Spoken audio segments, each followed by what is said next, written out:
Gilles Guyot, bureau d'études Pouget Consultant. Je suis ingénieur thermicien chez Pouget Consultant Nantes et je suis responsable de l'activité études thermiques et conseil à l'agence de Nantes. Donc notre activité s'oriente autour de trois pôles sur les secteurs du résidentiel et du tertiaire. Donc trois pôles composés par les études thermiques réglementaires, la maîtrise d'œuvre fluide et l'activité conseil auprès des industriels et des collectivités.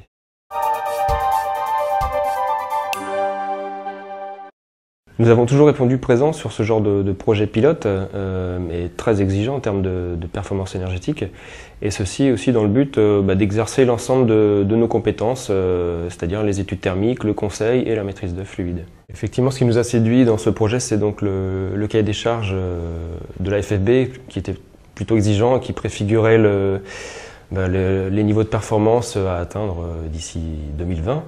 Voilà, donc c'est en partie ce qui nous a intéressés et donc nous, le gros de notre travail a été de travailler, de trouver le meilleur équilibre entre la compacité, les surfaces vitrées, la création d'espaces tampons comme ce jardin d'hiver sur la maison de droite.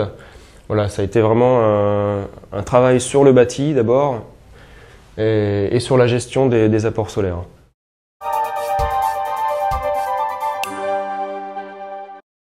Alors nous sommes partis sur le principe constructif de la maçonnerie isolante. Une maison sera construite en briques de terre cuite et l'autre maison sera construite en blocs d'ardoise expansée. Donc ces deux matériaux ont des propriétés à peu près équivalentes, c'est-à-dire que ce sont de très bons matériaux isolants et qui apportent également une capacité d'inertie thermique qui sera intéressante pour traiter la problématique de confort d'été. En ce qui concerne les menuiseries, nous sommes partis sur de la menuiserie PVC, double vitrage et triple vitrage au nord pour traiter cette façade qui est la plus déperditive et la moins ensoleillée. Et nous avons porté également une grande importance aux protections solaires qui sont sur la loggia et même sur la deuxième maison.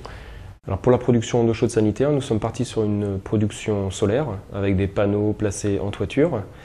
Et donc cette production solaire sera couplée aux chaudières gaz que nous avons retenues pour atteindre les niveaux de performance de BEPOS.